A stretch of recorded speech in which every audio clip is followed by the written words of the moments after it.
So I'm Dominique Poulin-Laprade. I'm a research scientist at Agriculture and Agri-Food Canada. So now we will be transitioning to the workshop component of the conference. So it will start with a pre-workshop communication that will set the tone for a quadripartite consultation, which main goal is to make an economic case to include EDAR into AMR projects. To do so, we are having Chantal Morel, who's an economist specializing in AMR issues related to all One Health settings. She is a researcher at University of Bern in Switzerland and support the World Health Organization in any of the economic work that they do in AMR. So she began 20 years ago in parasitic infections, then ultimately transitioned to bacterial infections. So without further waiting, Chantal, the floor is yours. Hi, everybody. I'll try to make my presentation fairly quick. I realize that. This is work that was undertaken by the Quadripartite over the past couple of years. It's predicated on the fact that action on AMR is slow. The most recent track survey that the WHO carries out suggests that while almost all countries have a national action program in place, so about, over 190 countries have their NAPs in place. Only about 20% of them have any sort of budget attached to them. So you can imagine that basically the other 80% are just not being implemented at all. Also, if you look at what's going on with investing in new antimicrobials, we've been talking for over 15 years now about what sort of incentives we could be offering industry to create novel new antimicrobials. Basically the only country that's actually put together some sort of a scheme that can be paying for antimicrobials in any way that could potentially stimulate the market is the UK. Other incentives that are being discussed or trialed by other countries, there's really no, those are really about maintaining access to existing antibiotics. They're not about stimulating R&D for new ones.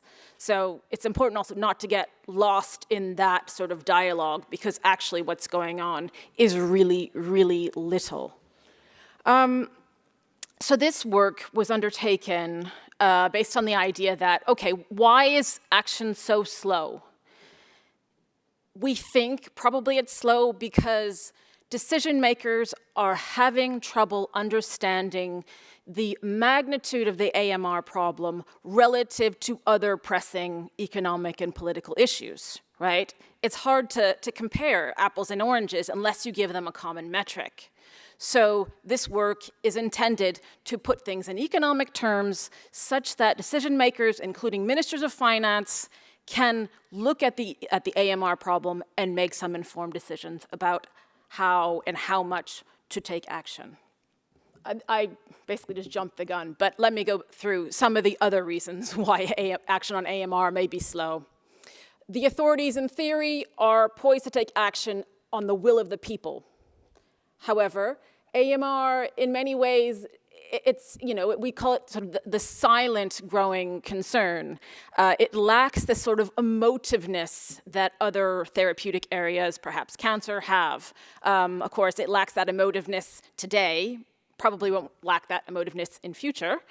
Also, we have this, perhaps have this fear of redundancy. So, we've offered some tax incentives to industry, so, well, we've invested in AMR.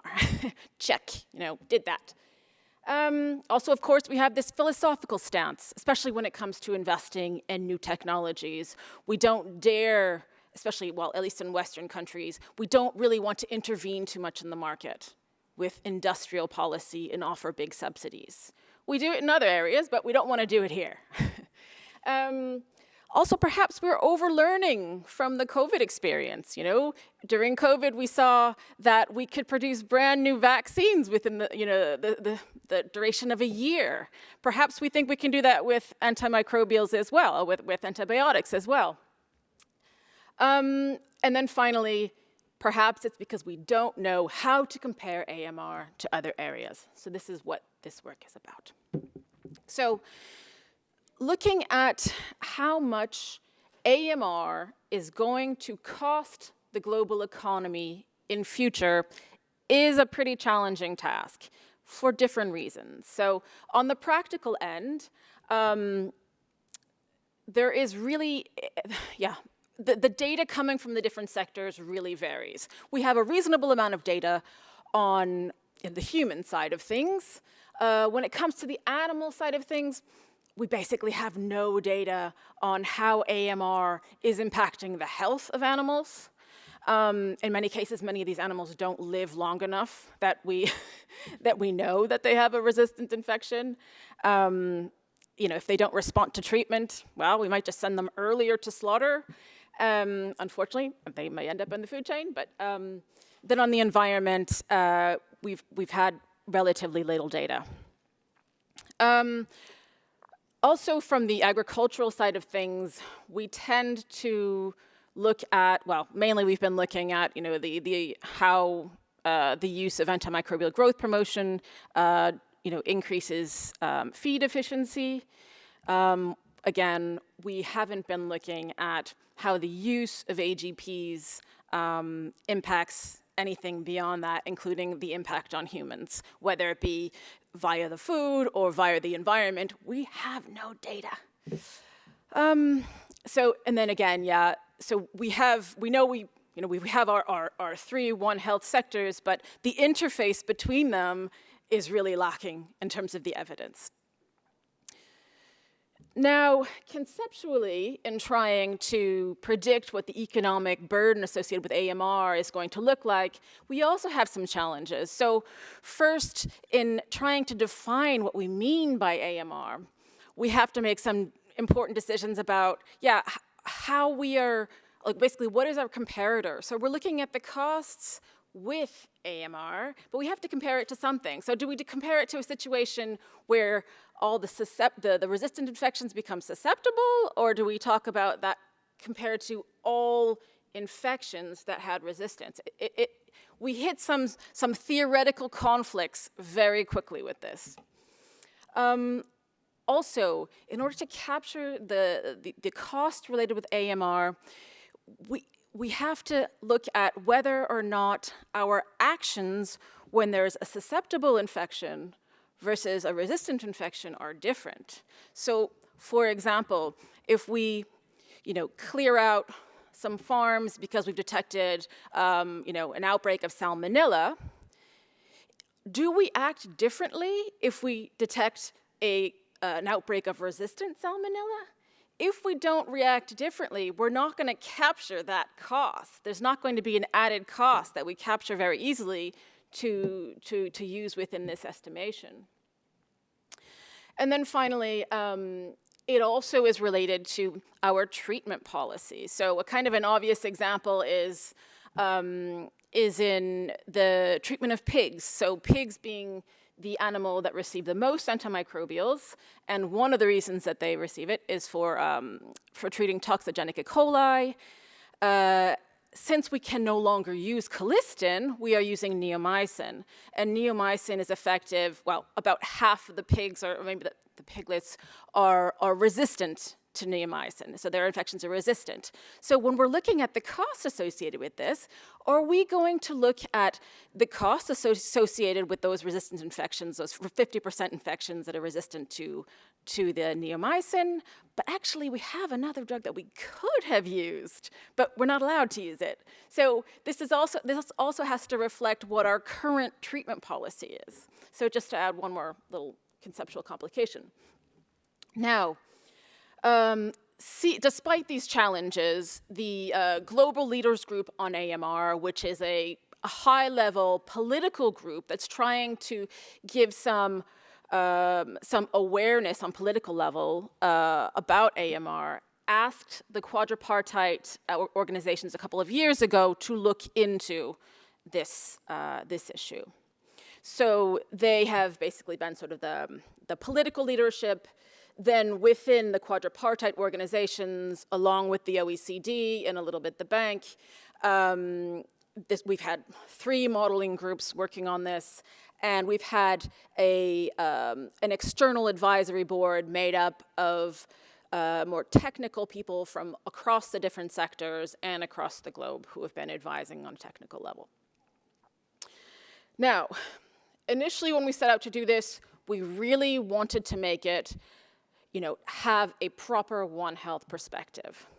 But it's been a real challenge for all the reasons that I was mentioning before with regard to the lack of data.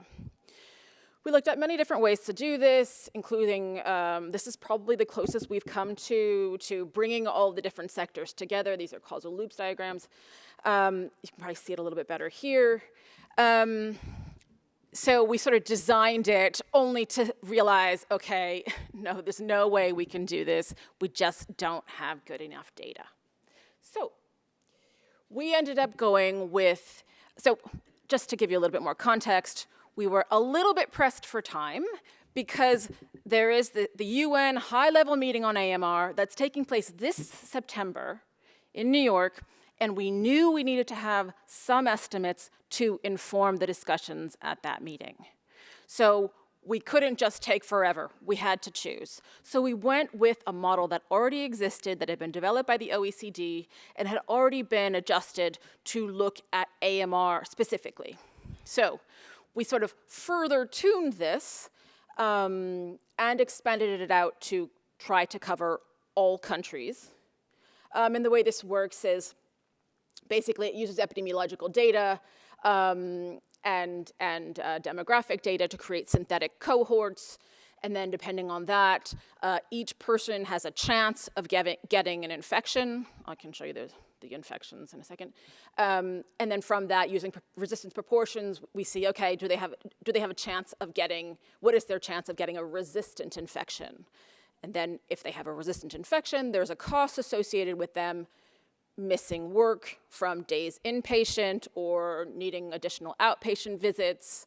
Also, if they do go to work, is what we call presenteeism, so they're less efficient at what they're doing when they are at work.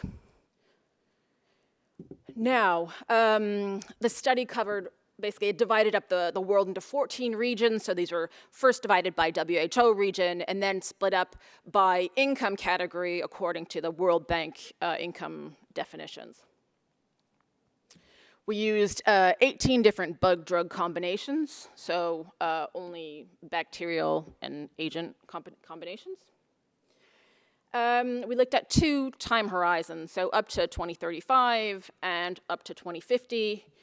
The main, so it's meant to be a societal perspective, but the main costs that it captures are healthcare expenditure related to treating resistant infections and the impact on workforce productivity.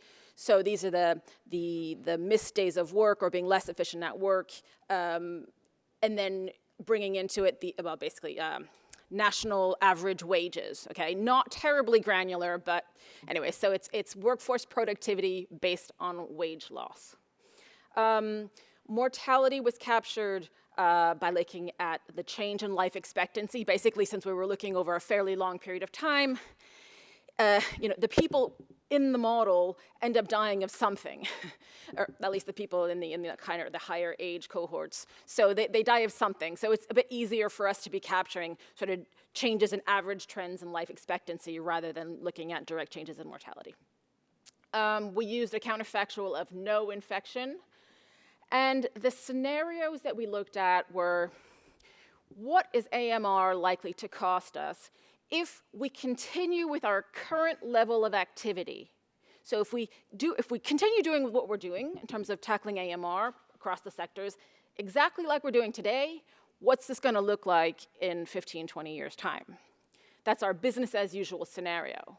And then we compare it to a scenario in which we implement a package of interventions. So how does it look different between those 2 different scenarios?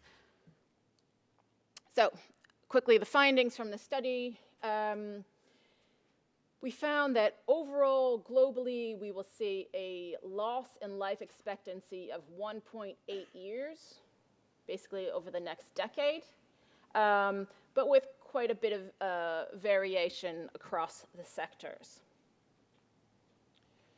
The financial losses, so the losses from increasing health expenditure to deal with resistant infections are going to get up to roughly $412 billion per year, and losses from reduced workforce participation around $443 billion per year.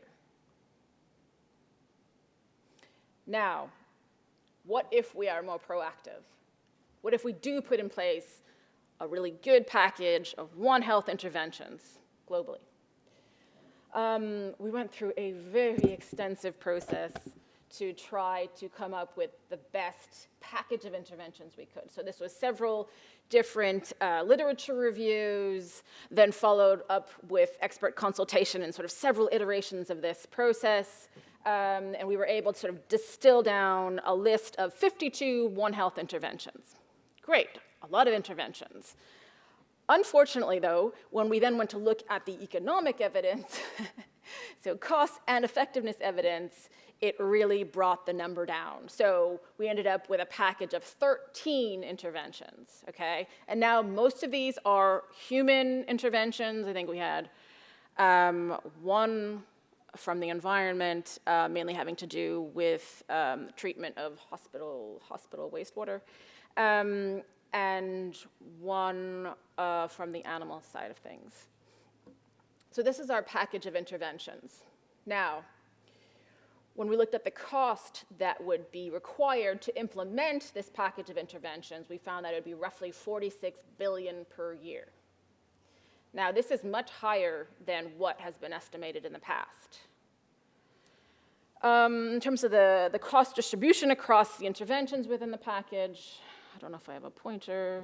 Oh, so you can see that investment in new antimicrobials, which I should probably mention, we assumed that the richer countries would be picking up most of the cost of this R&D. All countries had to pick up some of it because not all of it is just about investing in new antimicrobials. It's also about investing in access to those antimicrobials. So this is sort of the biggest chunk here. This is investing in new antimicrobials. Then we have wash interventions down here. And then we have some other interventions. So for example, this one shouldn't be confused. It's called financial incentives. It's not financial incentives for R&D. These are financial incentives for prescribers to try to keep their prescriptions below a given limit. Now, here we go. So these are the overall results. So these are our estimated return on investment from implementing this One Health package of interventions. Now, the results really depend on how you structure your costs. So if you assume that 50% of the costs are going to be paid up front, and that in all the subsequent years you're basically paying maintenance costs sort of to keep the program going, we're looking at a return of between $7.2 and $13.1 for every $1 invested invested in the package. Then if we assume that, and of course then it depends on the discount rate, you can see from the bottom. If instead you're looking at the cost being distributed over evenly every year over the course of the duration, we're looking at a slightly tighter span there between $10.9 and $12.4 return for every single dollar invested. So quite good returns, really. Now, of course, just like for any modeling exercise, lots of limitations here. We only looked at bacteria, okay? And in some of these countries, bacterial infections aren't the biggest worry, actually. So, but these are only bacterial infections. Of course, as everybody here knows, it's very hard to predict where AMR is going to emerge and how it's going to be transmitted. Again, a lot of the interventions that we wanted to consider didn't have any economic evidence, so we couldn't use them. So our package of interventions is relatively limited. Of course, we have numerous assumptions and extrapolations that had to be made because of the data gaps. And perhaps most importantly, we this is really just a partial view of economic losses. This is just part of the human-related picture. It does not include anything, really, from the environment. Now, questions for moving forward. What can we expect in terms of the impact of ARGs, ARBs, residues, directly on the environment, on food, on humans via food, via the environment, also on animals? What more can we say about this? It really goes to what David Graham was saying earlier. So what, right? We need to bring this dialogue forward. What areas are we sufficiently confident about that we can start to really, make estimates for what the effects will be, what the risks will be of having those effects, and whether those effects be on health or costs? Where can we be a bit more bold? And I have to tell you that I'm a little bit worried. So we have this, this UN high-level meeting coming up in September. The political declaration that is going to be basically,